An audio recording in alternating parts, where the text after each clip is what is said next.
Hello and welcome to the Dead Air Dudes. I'm Izzy.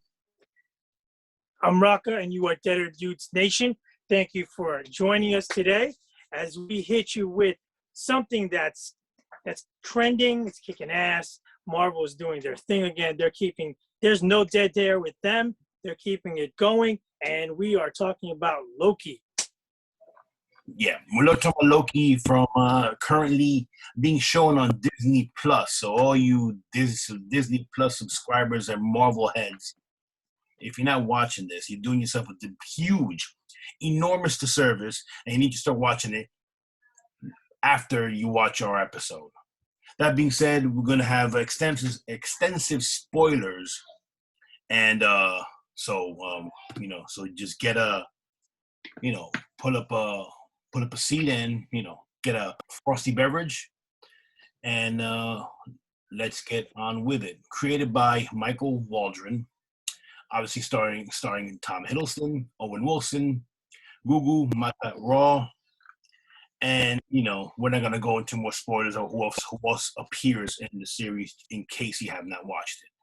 That being said, let's start off and give a little overview. Take it away, Rocco.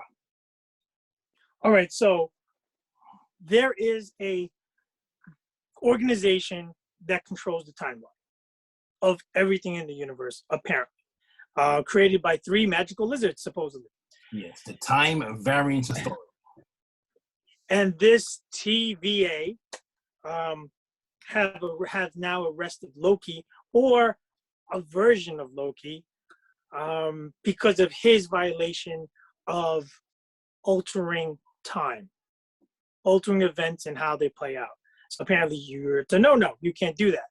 As they profess, there's been a time war at some point in time.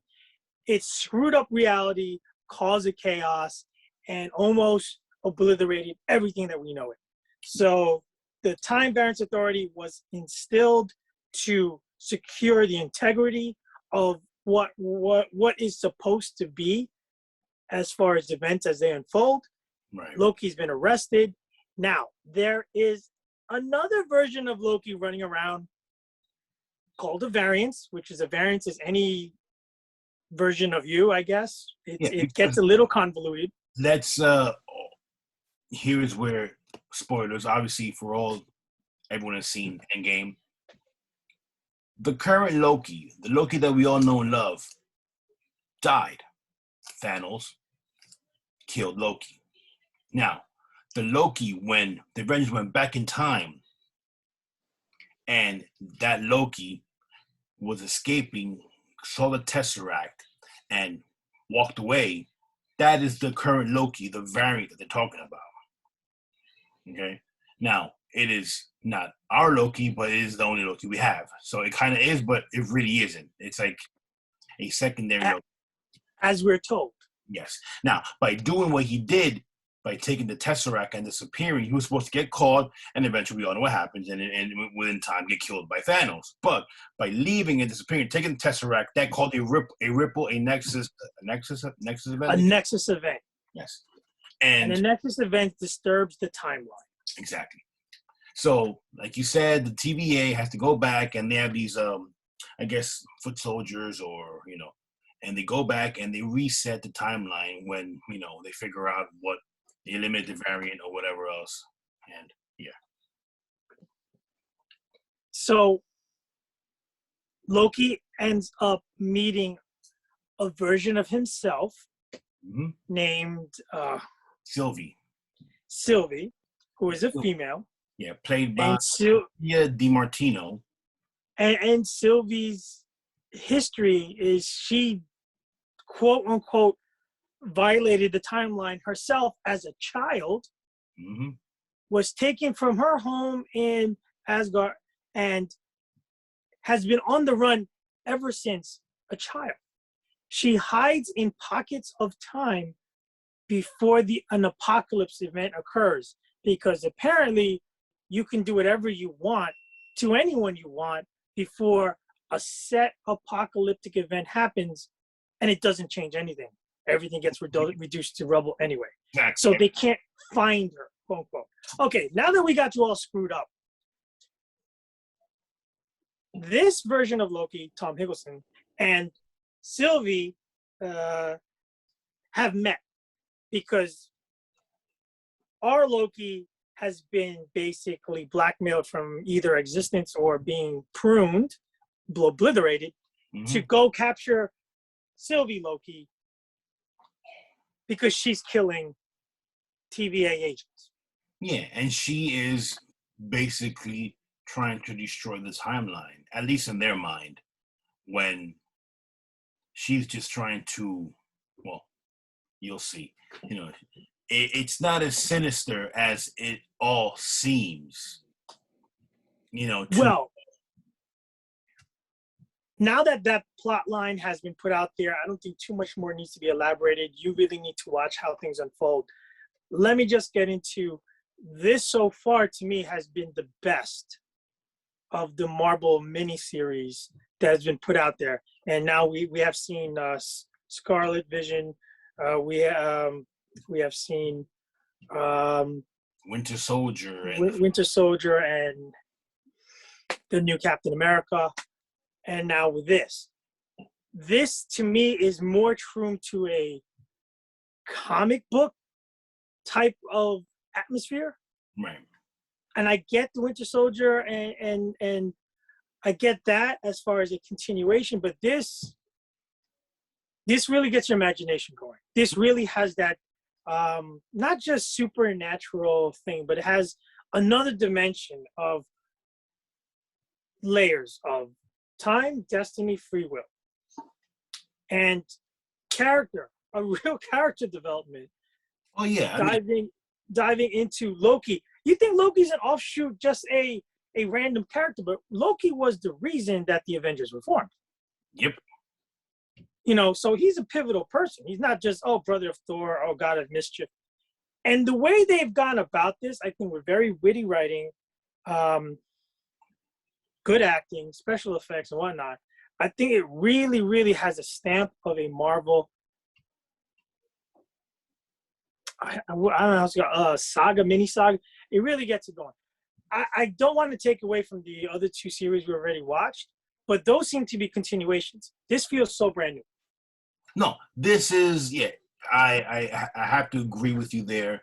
This seems that it can stand on its own as opposed to WandaVision and Falcon and Winter Soldier, which those are continuations of the story. Now, even though this is a continuation, but like we mentioned before, this is not the Loki. This is not our Loki. This is something completely new, and you're opening up the doors for timelines, alternate timelines, and all the like. Now, we all know the rumors. We all know that let's get to the rumors, and why don't we get with the big one first? Why don't we? Pretty big Let's get to Kang. Let's get to Kang. Basically, yes. And that Kang is no beating around the bush. Let's get to it. All about time, and in the very beginning, I have to admit, I thought earlier than now, we're up to episode 4, I thought some kind of allusion to Kang would come out. Well, I mean, dude, they kind of look like Kang. They kind of have that whole helmet, Kang-like. Yeah, he's got to have the boxy helmet with that big screen, and he has like a bluish kind of tone, very stoic face, but he's the original, I guess, MF of time. Yeah, and trying to. Yeah, we know that they've already casted Kang, and he's going to be a villain in one of the upcoming movies. So I'm hoping that they actually make a connection to Kang, because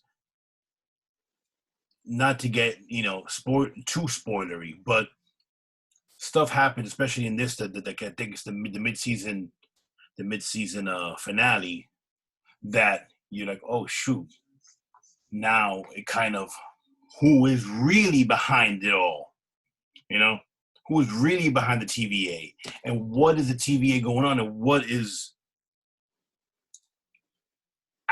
there's so many layers of things. All right, so we prefaced it with spoilers abound. So we're going to hit you with a big spoiler at the end of episode 4. Loki and Sylvie are presented in handcuffs against the 3 lizards. Yes.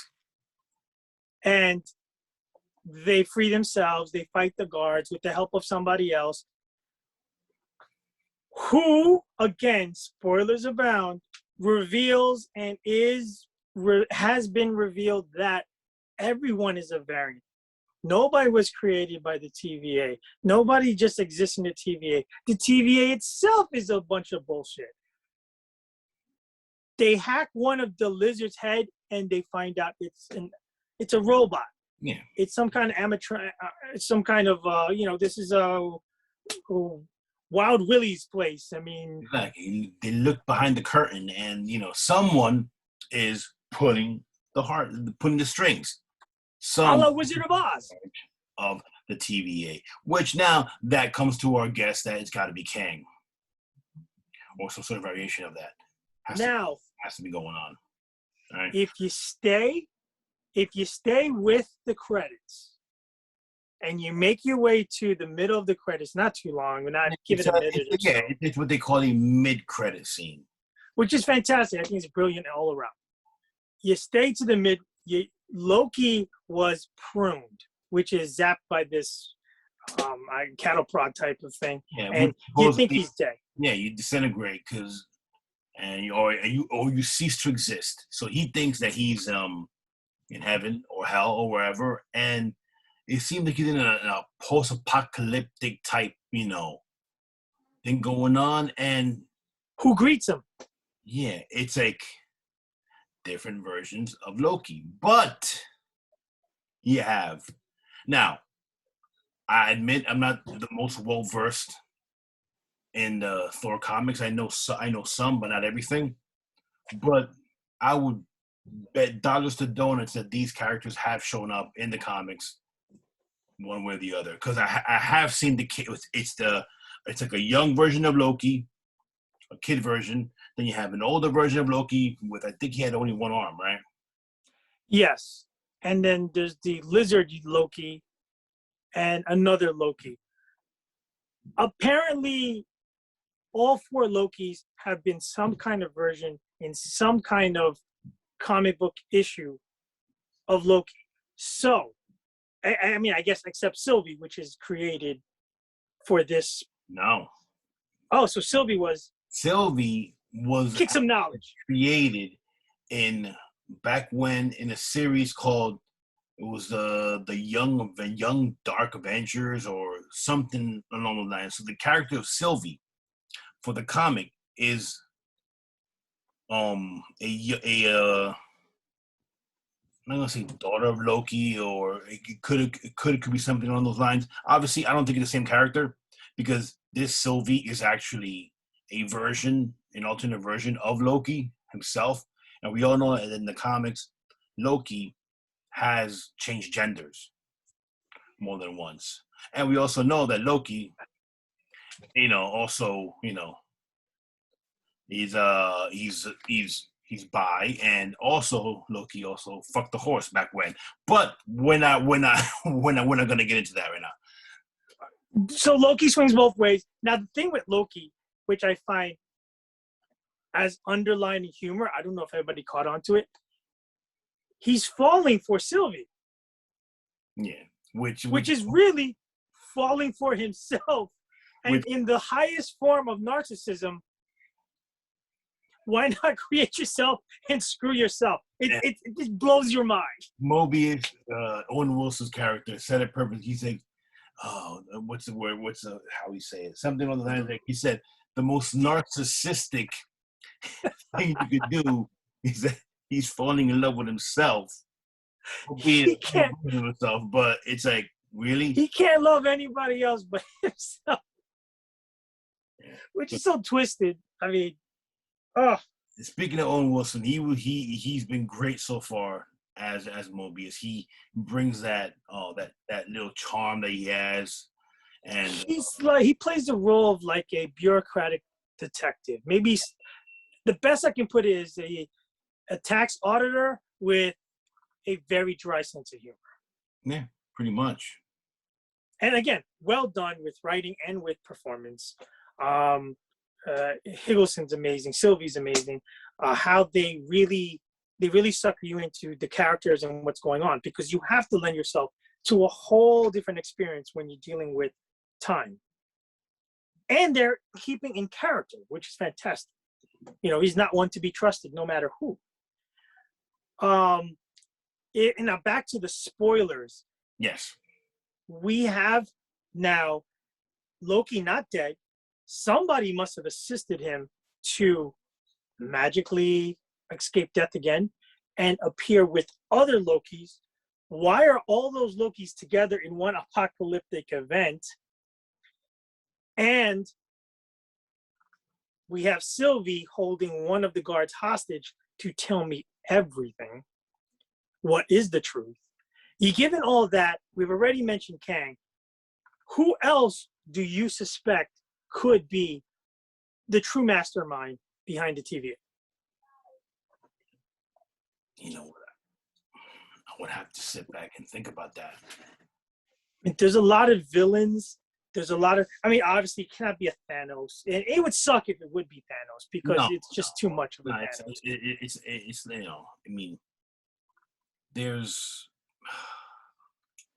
there's so many freaking, so many options, but I keep coming back to Kang because it is something that he would completely be a part of. You know what I mean? There is a theory out there that in the comic books there were a few issues where you do know that Ravonna Renslayer, who is the TVA, I guess she's like second in charge or whatever, or she was like, I'm talking about the the lady at the end. Yeah. The agent at the end, who's Ravonna Renslayer, who in the comics was at one time the love interest of who? Kang the Conqueror. So it has to be Kang. I mean, if it was Kang, it's just too many things are pointing to it. But what is worrisome to me is that Kang is not showing up until the third Ant-Man film, because he's a villain in the third Ant-Man film. I don't know if they ever show who the true is going to keep a mystery man until towards the end, or woman, but how crazy would it be? This is an opportunity to suck in the X-Men and have Cable come back from nowhere and just show up with his gun and like, I'm here to make things right. That definitely would be something. I'm just saying, because I've been waiting forever for them to reintroduce. I get it, Fox, contracts, rights, whatever, but come on, Fantastic Four X-Men, they need to be in here. They would. Fantastic Four is coming. And they said that they want to fully introduce the Fantastic Four way before the X-Men. They're gonna have the X-Men kind of chill in the bullpen for a while, put them on ice. So a tidbit about the TVA that's been floating around is that in some of the comic book issues, maybe not the more popular ones, the TVA was created by the last survivor of the universe. And it was a way for that survivor to kind of loop time so that his existence and the existence of others of his kind will always stay in flux, and that the universe never ends. And sent the TVA agents to create the TVA, they sent them to right after the Big Bang, just to keep this thing going. That will just mindfuck you like crazy. Don't stay up too much thinking about that. It still doesn't answer who would be the main villain here, but it gives a little bit of background to what might be going on and why. All in all, what's your rating? What say you? I have a feeling what you're gonna say anyway, but let's make bad boy official. I'm loving it. I would give 5 Loki helmets with those nice little antlers coming out. I've been thoroughly entertained. It is on another level. It's got action, it's got drama, it's got not too much of that personal drama. It's got depth of character. It's got tentacles, and it's got me guessing. Of all things, the best part about this is that I'm not sitting back going, "All right, I know already it's happening." Yeah. No. You're right. Not to diss the other series, but I kind of knew where they were going. I just want to see it play out, be entertained. I'm being entertained at the same time. I'm still open to what the heck is going on here, and I'm intrigued.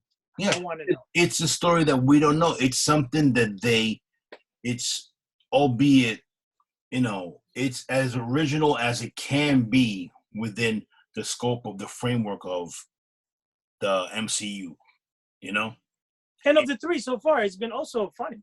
It's like, oh well, it's hilarious. And Hiddleston, he hits out of the park as usual as Loki, and even when the other character shows up, and they do the loop, and that was a pleasant surprise, and it was pretty funny.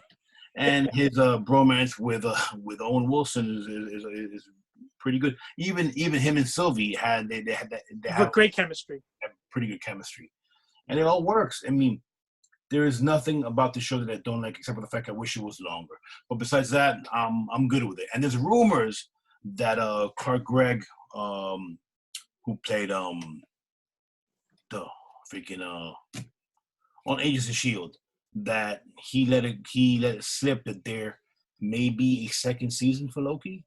Now, again, I do not know if that's true. That's on the rumor mill, and some sources I've seen. But take that, with a grain of salt.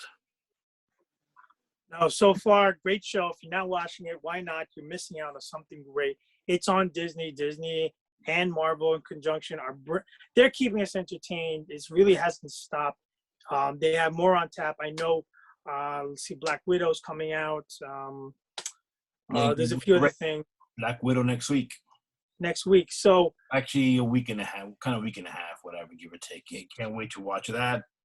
They're brilliant in the sense that they have never let a lot of time slip.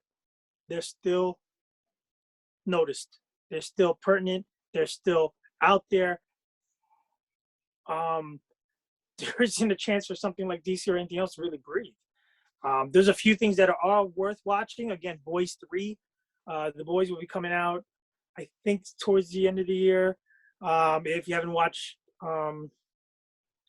the Invincible, another superhero content. And just a little plug-in, no big deal, but I'm watching on Netflix Jupiter's Legacy, which was similar to Invincible, but live action. Not as good, but enough to fill the void. Stay tuned for that mini review. Complete cyber with Jupiter's Legacy from Tangent Man himself. They canceled the show, so there will be no second season. So, okay, so if you guys really want to watch it and not get an ending, rock on. But just like Manifest, so I wouldn't suggest you guys. I would never say don't watch it, because hey, you can still enjoy it, but it's just knowing that there's no ending kind of ruins the whole thing for me. You never know. Somebody might pick it up. Hulu. No. All right. Thanks for joining us today, friends. We're going to definitely wrap this up once the season ending is out there. We might even do a show like we did before with other episodes. The episode before the last, depending where it goes. And the way it looks right now, it's going fantastic. Yeah, different. That's obviously. I give it five Loki horns as well. So that being said, always as usual, please like, comment, subscribe to our videos and to the channel. Well, you guys know this is possible. So that being said, I'm Izzy. I'm Rocker, and let it not be said. Thank you, France, Germany, of course, everybody in the U.S., Mexico, Guatemala. We all know you. We know you there. We're watching. Thanks for liking, subscribing as we grow. And shameless plug, we're marching towards 4,000. We're marching towards 4,000 podcasts, all because of you guys. Thanks a lot. Keep tuned in. Take care, guys, and save the whales.